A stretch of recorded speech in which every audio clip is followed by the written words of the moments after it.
My boyfriend surprised my deaf brother by learning ASL to communicate with him, but my friends think it's a red flag, and I'm starting to wonder if they're right. I, 21F, met John, 22M, in a college class last semester. He's an overall great guy, and he's very respectful and kind. He also has a great sense of humor, and we have lots of similar interests. We've been friends since then, and we've started dating this July. He's the first person I've ever dated in my life. Last September, he met my family when I visited home for my brother's birthday.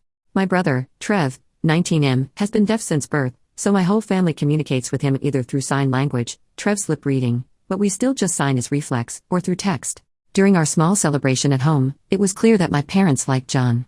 He was very charming, funny, and respectful. He even tried to connect with Trev by typing some of his jokes for Trev to read, although my brother could lip read as well. Whenever John would tell a story, either I or my parents would sign for Trev. My parents said that they're happy that I found a sweet and caring guy in John. Of course, I'm glad to hear this. Before we went back, John and Trev had a quick Call of Duty gaming session. For someone with Trev's condition, he is a really talkative guy lol. He's very expressive and likes to communicate a lot, especially when gaming. Of course, he couldn't outright trash talk, but he does the closest thing with his hands. So, there we were at Trev's room, with John and Trev playing while I was translating for them. I was laughing way too hard because Trev was trying his best to trash talk John, like saying he's weak and trying to say all these expletives, but I'm trying my best to tone it down for John. Meanwhile, I'm also translating John's instructions and strategies for Trev. Also, because this was the first time John met my family, he was saying all these praises to Trev like good job or we can do it better next time, although I know that deep inside, he also wants to trash talk my brother. The two of them got along pretty well, and they've been having some online gaming sessions since then. 2 weeks ago, John visited home along with me again for my mom's birthday. There, he surprised everyone, including me, by communicating with Trev through ASL. John was still at the alphabets, some basic words, and some rehearsed phrases, but we were all delighted that he even made the effort. Trev's face lit up and I've never seen him happier having a new long-term friend with low communication barriers. Apparently, John had been watching some YouTube tutorials and got a free subscription to learn ASL. The two of them had a gaming session again, and this time, John and Trev could communicate more directly. Of course, it was still kinda slow and I still had to do some translating. Imagine trying to baby talk to a grown man or talking to a caveman with choppy sentences lol, but I could tell Trev was having a great time. They also got more comfortable with each other with more explicit trash talking, which I didn't tone down this time. John had been religiously learning ASL since then, and he's making a lot of progress. I was so happy with this, so I told my close friend group from high school. However, most of my friends, especially my closest guy friend, told me that what John was doing was a red flag because it could be a form of obsession and emotional manipulation. He also said it was creepy because John's becoming too attached to my family when we've only been dating about 5 months. He also said that John might only be doing it so he could get laid or something. I know there's some validity to what my friends said, but I'm not really convinced. John has been a wonderful and sincere guy the entire time, and I know it's naive to say this because he's my first ever relationship, but I can see this becoming long-term. Yes, we haven't hooked up yet because I told him I wasn't ready yet, and he never pressured me to do it. However, is his behavior something I should really be concerned about? Again, I don't have any experience with dating and relationships, so I don't know if this is something that's truly concerning. My friends are pushing for me to break up with John, but I'm not sure. How do I proceed with this? Edit. Wait, whoa. I took a break to work on a paper and there are now almost 1,000 comments. I'll try to process everything, but thank you for your kind words, Reddit. Yes, John is a wonderful guy, has so far given me no reasons to doubt his sincerity. It's only my friends who planted the seeds in my mind since they've all had experiences with dating and relationships, so the pressure kinda got to me. Thank you for all your insights. Update. 1 month later. First off, I wanted to thank everyone who gave their insights on my original post. As I said, I'm very new to relationships, so reading insights other than my inner circles was very eye-opening. To begin, many Redditors said that my high school friends are conniving, untrustworthy, and ableist people who never bothered learning ASL despite knowing me for a long time. I take accountability for this. I'm not saying they're blameless, but it's not entirely their fault. For some context, our family moved to our area when I was in senior year of high school due to my dad's job. The friend group, 2 guys and 2 girls before I joined, was already tight when I came in. They then took me in after we got grouped together for a school project, and they've been with me ever since. We've been friends for about 4 years now. They're not exactly saints, but they helped me survive my senior year in one piece. They are fun to hang out with, and they were the support I needed when I was struggling. Also, during that time, my brother was having an especially hard time adjusting because of his disability, so my friends never really saw Trev a lot. To be clear, I was never ashamed of Trev. It's just that whenever my friends came over, he either locked himself in his room or was in a different area with his tutor and never really interacted with us. Whenever he does come out, he's really shy and awkward, so my friends mostly just get glimpses of him. By the time Trev became more comfortable in our area and found his own circle, My friends and I had already graduated from high school and don't really hang out regularly anymore. They're friendly and polite with Trev, but then again, they never interacted as much to the point of them actually needing to learn ASL for him. Now, for the update. Last week, my friend group had our New Year party and I decided to bring John along to meet the rest of my friends. My other friend in the group also brought his girlfriend, so this wasn't really weird. Others have done so in the past as well.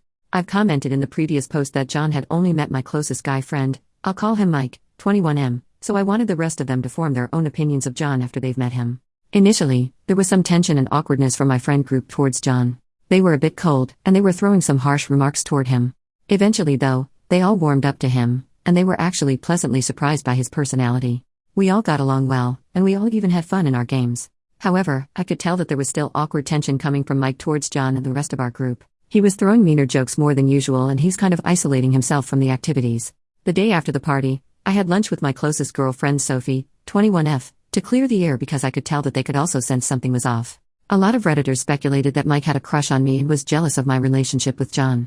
Turns out, you're all 1000% correct, but it's a lot more complicated than that.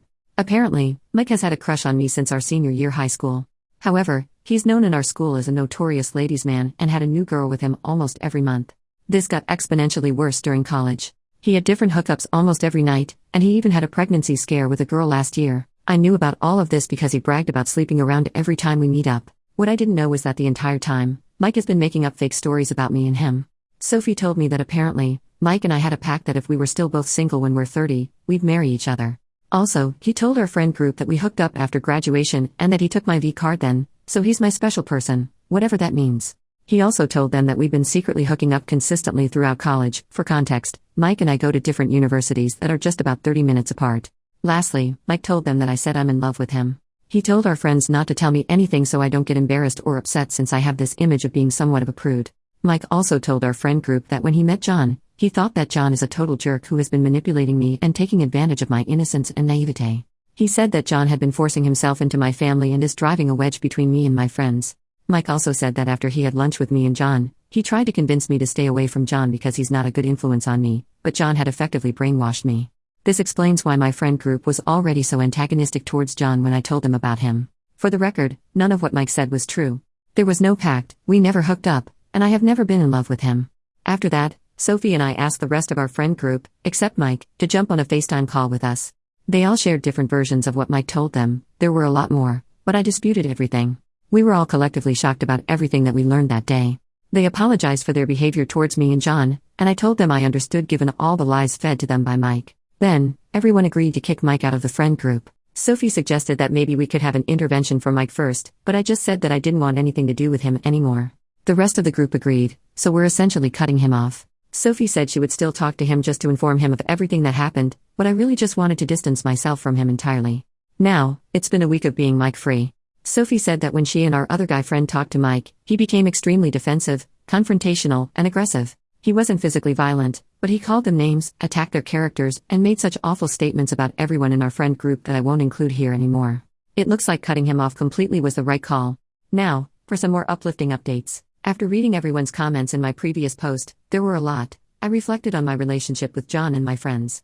I then talked to my parents for advice, since they have the best relationship I know of. They told me that from what they saw of John when he visited our home and how I spoke of him, it seems like he is a legitimately nice person with pure intentions. It also helps that John and I have been friends for months before we started dating, so I already knew his character even when there was less pretense of him trying to impress me. He's already impressive on his own though lol. I then told John about everything that happened and apologized, fully expecting him to be mad at me for doubting him and his intentions. Instead, he said he understood, because of course it was just natural for me to trust my friends and expect them to have my best interests. He then asked me if there was any point in our relationship when I felt uncomfortable or uneasy around him, and I categorically said no. I told him that he's my safe space, and he has nothing to worry about. He then reassured me that his intentions with me are genuine, and he even said that he sees a future with me, which I reciprocated. Also, John and Trev's friendship is still going strong. Trev has participated in one of John's D&D sessions with his friends, and John and I both acted as the translators.